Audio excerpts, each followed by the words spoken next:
Assalamualaikum warahmatullahi wabarakatuh. Seluruh Sapiensa, PM 2241-135. Di video kali ini saya akan menjelaskan materi tentang dasar-dasar struktur organisasi. Struktur organisasi adalah kerangka kerja yang didefinisikan sebagaimana tugas-tugas dibagi, dikelompokkan, dan dikoordinasikan secara formal. Memahami dasar-dasar struktur organisasi sangat penting untuk membangun perusahaan yang efisien dan efektif. Struktur yang baik memfasilitasi komunikasi, pengambilan keputusan, dan pencapaian tujuan organisasi.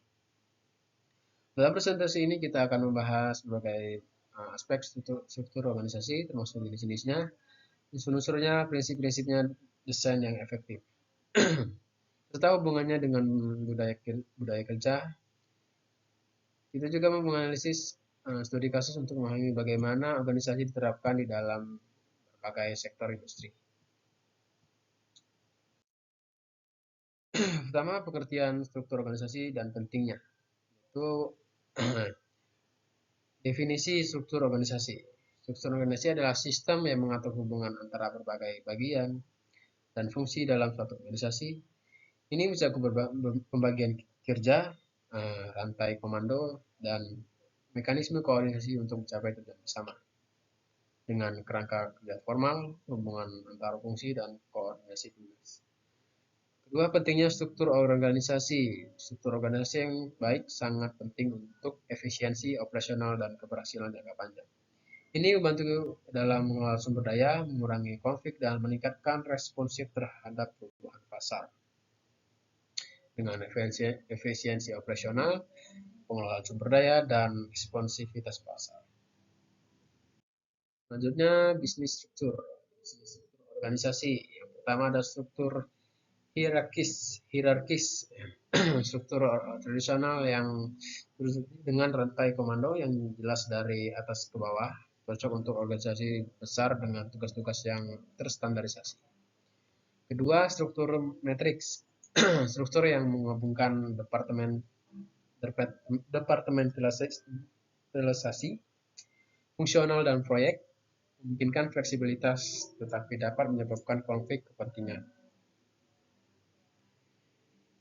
Selanjutnya struktur datar, struktur dengan sedikit atau tanpa tingkatan manajemen, meningkatkan komunikasi dan pengambilan keputusan.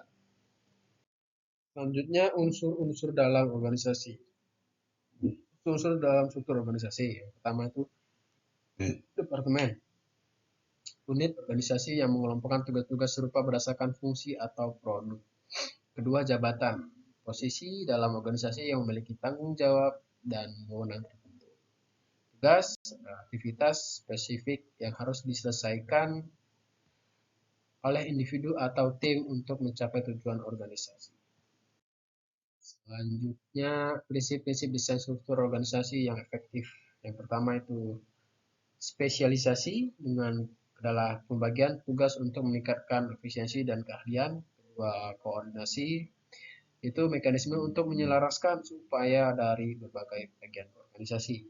Tiga, komunikasi yaitu saluran yang efektif untuk informasi mengalir di seluruh organisasi. Keempat, delegasi itu pemberian wewenang kepada bawahan untuk mengambil keputusan. Selanjutnya hubungan antara struktur organisasi dan budaya kerja. Yang pertama itu ada struktur yang mendukung, yaitu struktur organisasi yang fleksibel dan adaptif dapat mendukung budaya kerja yang inovatif dan kolaboratif. Kedua, kesesuaian. Penting untuk memastikan kesesuaian antara struktur organisasi dan budaya kerja untuk mencapai kinerja yang optimal. Yang ketiga, budaya dan yang mempengaruhi. Itu budaya kerja yang kuat dapat mempengaruhi bagaimana struktur organisasi diimplementasikan dan diinterpretasikan. Selanjutnya, studi kasus atau contoh struktur organisasi di berbagai sektor. Pertama ada sektor manufaktur. Perusahaan manufaktur sering menggunakan struktur hierarkis untuk mengelola produksi rantai pasokan dan kompleks. Selanjutnya sektor teknologi. Perusahaan teknologi cenderung mengadopsi struktur metrik atau datar untuk mendorong inovasi dan responsivitas. Selanjutnya sektor pelayanan. Organisasi pelayanan sering menggunakan struktur yang terdesentralisasi untuk memberikan layanan yang sesuai dengan kebutuhan pelanggan. Selanjutnya, mengidentifikasi masalah dalam struktur organisasi yang tidak efektif dengan komunikasi buruk. Informasi tidak mengalir dengan lancar di seluruh organisasi. Kedua, konflik peran. Karyawan tidak jelas tentang tanggung jawab dan wewenang mereka. Ketiga, pengambilan keputusan lambat. Itu proses pengambilan keputusan memakan waktu yang terlalu lama. Terakhir, kesimpulan dan rekomendasi untuk peningkatan.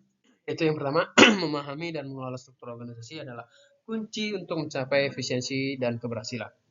Evaluasi berkala dan penyesuaian struktur organisasi yang harus dilakukan untuk memastikan kesesuaian dengan tujuan dan lingkungan yang berubah. Rekomendasi meliputi peningkatan komunikasi internal, klarifikasi peran tanggung jawab, serta penerapan teknologi untuk mendukung koordinasi. Dengan melakukan ini, organisasi dapat meningkatkan kinerja, peningkatan kepuasan karyawan, dan mencapai tujuan strategi mereka. Dengan evaluasi berkala, peningkatan komunikasi, klarifikasi peran, dan penerapan teknologi.